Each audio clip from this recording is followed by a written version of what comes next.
হাওরে রোদের দেখা পেয়ে স্বস্তির নিঃশ্বাস ফেলেন কৃষকেরা। লোকসানের দুশ্চিন্তা কাটিয়ে নতুন উদ্যমে ধান কাটা, শুকানো আর পরিবহনের কাজে বেড়েছে ব্যস্ততা।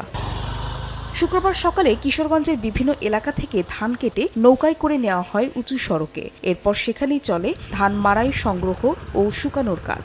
তবে অনেক কৃষক উৎপাদন খরচ তুলতে জমির উপরেই ৬০০ থেকে ৭০০ টাকা মণে ভেজা ধান বিক্রি করে দিচ্ছেন। এ পর্যন্ত হাওরে ৬৩ ভাগ ধান কাটা শেষ হয়েছে। বৃষ্টি না হলে আগামী ১৫ থেকে ১৭ দিনে ধান কাটা শেষ হবে বলে আশা করছে স্থানীয় কৃষি বিভাগ। ধানের দাম খুব কম, আপনার ভিজা ধান তো কেউ নেই না। তেলের দাম বাইরেছে, সারের দাম বাড়তি, আমরা কোনোটাই করে কোলাইতারি না, আমরা খুব কষ্টের মধ্যে আছি। সুনামগঞ্জেও রোদের দেখা পেয়ে কৃষকের মুখে স্বস্তির হাসি। পরিবারের সব সদস্যকে নিয়ে ধান শুকাতে ব্যস্ত কৃষক। গণশুনানির মাধ্যমে ক্ষতিগ্রস্ত কৃষকের তালিকা তৈরি করে সহায়তা চান তারা। জেলায় শুক্রবার পর্যন্ত ১,৭৩,০০০ হেক্টর জমি ধান কাটা হয়েছে।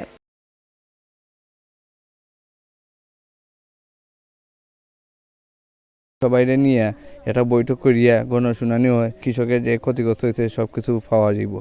সবকিছু ধান তোলা সম্ভব হয়েছে না বৃষ্টির কারণে। এদিকে যশোরে ধান কাটা সংগ্রহের উদ্বোধনী অনুষ্ঠানে গিয়ে বিদ্যুৎ, জ্বালানি ও খনিজ সম্পদ প্রতিমন্ত্রী বলেন, এবারই ধান সংগ্রহের ন্যায্য মূল্য পেতে যাচ্ছেন কৃষকেরা। তবে বিগত সরকারের সময় কৃষকেরা যে হয়রানির শিকার হয়েছেন তা এবার হবে না বলেও মন্তব্য করেন তিনি। ধান সংগ্রহ কর্মসূচিতে যে মূল্য নির্ধারণ করা হয়েছে প্রতি কেজিতে ৩৬ টাকা, এটি এরকম ভালো দাম সচরাচর সরকার কখনো দেয়নি। মাপে যেন কম বেশি না হয়, এই ব্যাপারে সতর্ক থাকবে।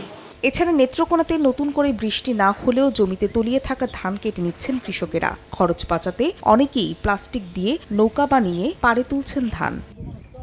ফাহরিয়া ফারজানা, সময় সংবাদ।